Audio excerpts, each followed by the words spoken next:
नमस्कार, SBT news में आपका स्वागत है। पेश है 4 नवंबर शुक्रवार दोपहर 1:15 बजे राजस्थान की 11 बड़ी खबरें। सबसे पहले नजर डालते हैं आज की हेडलाइंस पर। देश विदेश के फूलों से सजा बाबा श्याम का दरबार। राजस्थान के 5 शहरों के लोगों को पहले मिलेगी 5G सुविधा। अब डेस्टिनेशन वेडिंग के लिए पहली पसंद बन रहे सालासर खाटू श्याम। लाइसेंस रिन्यू कराने के लिए फार्मासिस्ट को प्रशिक्षण जरूरी। अरावली की पहाड़ियों में उगा दिए 4 तरह के अमरूद। और अब खबरें विस्तार से सुनिए। आज सीकर का खाटू श्याम कस्बा श्याममयी हो गया है। करोड़ों लोगों की आस्था का केंद्र सीकर में खाटू श्याम बाबा का जन्मोत्सव धूमधाम से मनाया जा रहा है। कार्तिक शुक्ल एकादशी के अवसर पर जिधर देखो उधर श्याम भक्तों का रैली हाथों में निशान लिए बाबा श्याम के जयकारे लगाते हुए खाटू नगरी पहुंच रहे हैं। आज देवउठनी एकादशी को बाबा श्याम का जन्मोत्सव खाटू धाम में हर्षोल्लास और धूमधाम से मनाया जा रहा है। इसमें करीब 5 लाख श्रद्धालुओं के पहुंचने की उम्मीद है। राजस्थान के 5 शहरों में पहले 5G की कमर्शियल लॉन्चिंग होगी। इसमें जयपुर, जोधपुर, कोटा, उदयपुर और नाथद्वारा शामिल हैं। इनमें रिलायंस जियो जयपुर और जोधपुर नाथद्वारा के लिए तैयारी कर रहा है, जबकि एयरटेल का जयपुर के अलावा कोटा व उदयपुर पर फोकस है। इसी आधार पर मोबाइल ऑपरेटर तैयारी में जुटे हैं। इसके बाद उदयपुर, पाली, अलवर, भरतपुर, भीलवाड़ा, कोटा और अजमेर का नंबर आएगा। पिछले दिनों जयपुर आए केंद्रीय टेलीकॉम मंत्री अश्विनी वैष्णव ने इस दिशा में तेजी से काम करने के लिए निर्देश दिए थे। प्रसिद्ध धार्मिक स्थल खाटू श्याम जी सालासर अब डेस्टिनेशन वेडिंग के लिए पहली पसंद बन रहे हैं। 3 साल बाद कोविड की पाबंदियों में पूरी तरह छूट मिलने से इन स्थानों पर शादियों की बुकिंग का दबाव बढ़ रहा है। मार्च तक 5 महीने की शादी समारोह की सीजन के लिए खाटू सालासर के मैरिज गार्डन होटल धर्मशाला रिजोर्ट में 350 बुकिंग हो चुकी है। सालासर की 100 व खाटू श्याम जी में 250 बुकिंग है। इनमें बड़ी संख्या में दिल्ली, मुंबई, कोलकाता, आसामन, पटना सहित दूसरे राज्यों के लोग आने वाले हैं। राजस्थान फार्मेसी काउंसिल RPC में लाइसेंस का नवीनीकरण कराने वाले फार्मासिस्ट को अब सतत फार्मेसी शिक्षा का प्रशिक्षण लेना अनिवार्य होगा। इसका प्रमाण पत्र लगाने पर ही फार्मासिस्ट के लाइसेंस का नवीनीकरण हो सकेगा। राजस्थान फार्मेसी काउंसिल की ओर से पहले घर बैठे रजिस्ट्रेशन व डिजिटल कार्ड की व्यवस्था शुरू की गई थी। अब RPC जनवरी 2023 से सतत शिक्षा का प्रशिक्षण देने की पहल करने जा रहा है। फार्मेसी काउंसिल ऑफ इंडिया नई दिल्ली ने यह प्रावधान लागू किया है। दोस्तों, खबरों का यह सिलसिला जारी है। SBT का यह वीडियो आपको कैसा लगा हमें बताइए। यह वीडियो कहां, किस शहर तक पहुंचा हमें लिखिए। आपके फीडबैक से ही हम इसमें सुधार कर नए वीडियो आप तक पहुंचाते हैं। सिरोही के किसान ने अपने खेतों में बागवानी करने की शुरुआत 5 साल पहले की थी।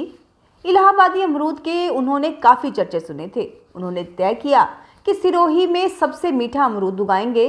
उन्होंने 40 बीघा में अमरूद की पौध लगाई और अब 4 वैरायटी के अमरूद का उत्पादन ले रहे हैं।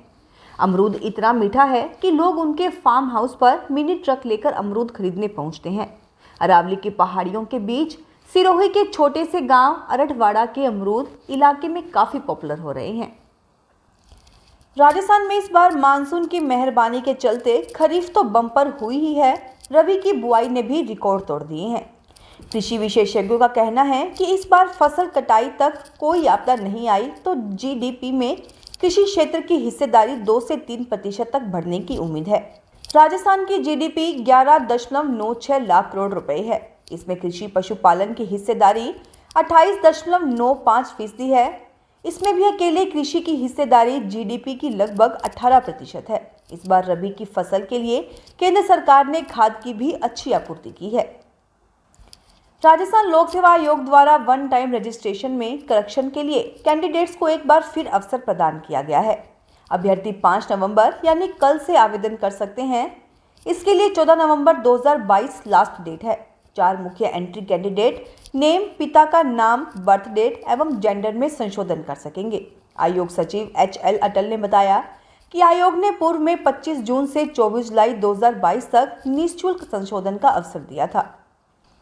झुंझुनू के BDK अस्पताल के डॉक्टर VD बाजिया की ओर से PMO पद से हटाए जाने के आदेश के विरुद्ध दायर अपील को राजस्थान सिविल सेवा अपील अधिकरण जयपुर रेट ने खारिज कर दिया है। अपील खारिज होने के बाद अब डॉक्टर कमलेश झाझड़िया BDK अस्पताल के PMO के पद पर बने रहेंगे। मामले के अनुसार चिकित्सा एवं स्वास्थ्य विभाग के संयुक्त शासन सचिव ने 29 अगस्त को आदेश जारी कर बीडी के अस्पताल के पीएमओ के पद पर डॉक्टर वीडी बाजिया के स्थान पर डॉक्टर कमलेश झाझड़िया को पीएमओ लगाया था। 1 नवंबर को बांसवाड़ा जिले के मानगढ़ धाम में हुई पीएम की सभा से पहले सभा स्थल के पार्किंग जोन में पुलिस अधिकारियों में विवाद हो गया। डीएसपी और थानाधिकारी के बीच धक्का मुक्की शुरू हुई तो वहां मौजूद अन्य पुलिसकर्मियों ने बीच बचाव किया। डीआईजी के सामने डीएसपी ने सीआई को धक्का मारा। दोनों के बीच जमकर गाली गलौज भी हुआ। वहां मौजूद अन्य अधिकारियों और सिपाहियों ने दोनों को अलग किया। पीएम की सभा शुरू होने से करीब 2 घंटे पहले रस्सा जमा कराने को लेकर सारा विवाद पार्किंग जोन में हुआ। राजस्थान सरकार ने लड़कियों की शिक्षा को बल देने के लिए बड़ी घोषणा की है। राज्य सरकार ने बालिका दूरस्थ शिक्षा योजना के तहत इंदिरा गांधी राष्ट्रीय मुक्त विश्वविद्यालय इग्नू से जुलाई सत्र 2022 में समस्त कार्यक्रमों में प्रवेश लेने वाली सभी वर्ग की महिलाओं के लिए फीस का पुनर्ग्रहण करने का ऐलान किया है। इग्नू की जयपुर क्षेत्रीय निदेशक डॉक्टर ममता भाटिया ने इसकी जानकारी देते हुए बताया कि सीएम गहलोत की ओर से दूरस्थ शिक्षा के क्षेत्र में बालिका शिक्षा के लिए उठाया गया कदम सराहनीय है। इस कोर्स में आयु की कोई सीमा नहीं है।